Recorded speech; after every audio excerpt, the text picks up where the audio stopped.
dia, buenos dias, bonjour! Eu sou Rafael Garcia Assunção, trazendo tudo sobre a história mais linda do futebol mundial. Títulos, curiosidades, grandes esquadrões e craques inesquecíveis. Enfim, a trajetória da cruz mais linda do mundo, pois o mundo é Vasco.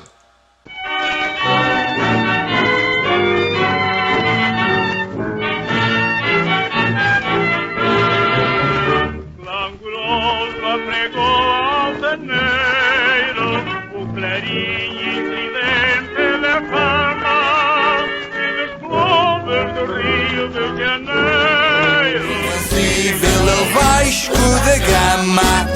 Se vitória já tem no passado, glórias mil há de ter no porvir. O seu nome é por nós adorado, como estrela no céu a fulgir. Avante então que pra vencer, sem discussão, basta querer. Lutar, os vascaínos de terra e mar, os paladinos, é mundial a sua fama. Vasco da Gama não tem rival, mais uma glória. Lutar, vai conquistar para a vitória.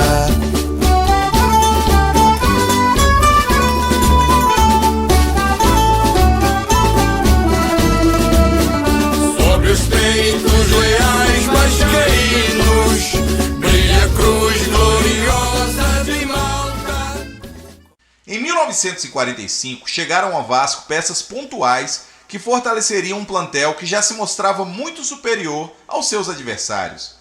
O bom goleiro Rodrigues vinha do Comercial de São Paulo, enquanto do Ipiranga, também de São Paulo, chegava outro goleiro menos conhecido, Moacir Barbosa. Do São Cristóvão vieram o excelente defensor Augusto e o atacante Santo Cristo. Além disso, surgiu uma grande promessa da base, o goleador Friaça. O Vasco não deu chances para ninguém. Venceu pela segunda vez o torneio municipal, foi bicampeão do torneio início e ganhou o campeonato carioca de maneira invicta. Foram 13 vitórias e 5 empates, com impressionantes 58 gols marcados.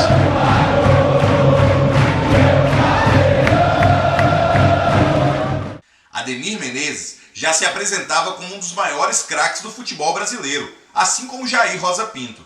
Lelé foi o artilheiro do campeonato e a maior goleada também foi do Vascão, 9-0 sobre o Bom Sucesso. Enfim, a praga do Arubinha caía por terra. E ali nascia, através de um show de calouros num programa de rádio, uma alcunha que viria a eternizar aquele timaço, o Expresso da Vitória. Gostaria de dedicar esta música para o Vascão do Expresso da Vitória. O apelido caía como uma luva. O ataque arrasador formado pelos três patetas, Jair, Lelé e Isaías, mais Ademir, Djalma e Chico, triturava as defesas com inúmeras goleadas. O esquema 4-2-4 implantado por Ondino Vieira era imbatível. O último jogo daquela campanha de 1945 seria na Gávea contra o Flamengo. O Vasco foi declarado naquele ano campeão de terra e mar, pois conquistara também o Campeonato Carioca de Remo. Aquele jogo na Gávea seria conhecido como o Jogo das Faixas, onde o Flamengo teria que entregar as faixas aos campeões de terra e mar. Mas o que logo se viu foi uma batalha campal, pois o time da Gávea vencia por 2-0 e sofreu um empate. Logo depois teve seu zagueiro Biguá expulso, o que desencadeou uma invasão em campo dos dirigentes e torcedores rubro-negros. Com o muro que foi derrubado, os adversários se apedrejaram, e o que antes seria o Jogo das Faixas ficou conhecido como a Batalha dos Tijolos. Naturalmente, os rivais iriam se agitar em 1946 para tentar impedir a força do Expresso da Vitória. O técnico do Fluminense, Gentil Cardoso, que assumira o time no fim de 1945, soltou uma das mais famosas frases do futebol carioca: "Dei-me Ademir, que lhes darei o campeonato". O craque foi vendido ao Fluminense por uma fortuna e compensou o valor. Marcou 24 gols pelo Clube das Laranjeiras, inclusive o gol do título carioca contra o Botafogo. Quem também deixou a equipe do Vasco naquele ano foi o técnico Ondino Vieira. Mesmo terminando em quinto lugar naquele campeonato carioca, o Vasco começou um ano muito bem, conquistando o tricampeonato do torneio municipal e o torneio relâmpago. Começavam a se destacar naquela equipe outros talentos da base, como o lateral Jorge e o meio-atacante Pojucan. Ao fim daquela temporada, importantes jogadores deixariam o Vasco, como o uruguaio Berascochea, Jair Rosa Pinto, que foi para o arquirrival Flamengo, e Argemiro, que se aposentou. Mais dois foram os grandes destaques daquele ano: a titularidade de Barbosa, que o consagrou como o melhor goleiro do Brasil, e a contratação junto ao América de quem viria a ser um dos maiores volantes da história do futebol brasileiro, Danilo Alvim.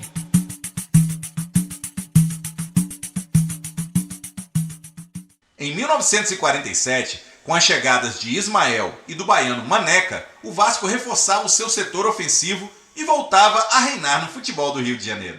Começou o ano conquistando o tetracampeonato do torneio municipal, marcando 40 gols em 10 jogos, com imenso destaque para um dos mais célebres meios de campo daquela época, Eli, Danilo e Jorge, ou feijão, arroz e carne seca. Tem a compostura que arroz e feijão bem temperado, não precisa de mistura. Chega, rapaziada. O Expresso da Vitória destruiu no Campeonato Carioca, conquistando o título de maneira invicta, com 7 pontos de vantagem sobre o Botafogo de Heleno de Freitas. Foram 17 vitórias e 3 empates, incluindo a maior vitória de sua história, 14-1 no Canto do Rio. O Vasco teve o melhor ataque com 68 gols, a melhor defesa com 20 gols e o artilheiro do campeonato, Dimas, com 18 gols. O técnico Flávio Costa havia implementado um esquema semelhante ao WM, só que o atacante que vinha de trás se tornava um elemento surpresa. Daí nascia o ponta de lança, uma alteração tática que faria muita diferença no futebol brasileiro, considerado inferior naquela época aos seus irmãos argentinos e uruguaios. A importância dessa alteração tática e a implementação de um sistema de jogo onde havia intensa movimentação entre as peças de ataque foi a mudança de chave que alçou o futebol brasileiro a um outro patamar. Uma partida de destaque desse esquema foi a goleada do Vasco da Gama sobre o campeão espanhol, o Valência, na Espanha por 4-1. A partir do final da década de 40, grandes jogadores surgiam e a força das equipes brasileiras começava a ganhar destaque nas páginas esportivas de todo o mundo. Mas um feito de inigualáveis proporções estaria por vir: a conquista da América. E arroz e feijão bem temperado, não precisa de misturar. A parte importante do samba é a melodia e a literatura. Ninguém vai ter entendimento se você executar com altura. Tem que se dosar o peso. Se você está curtindo esse conteúdo, não se esqueça de se inscrever na página, curtir e recomendar para os seus amigos. Traga as pessoas para virem conhecer a história mais linda do futebol mundial. Ao Vasco tudo, buongiorno, ohayou, zhao shen hao.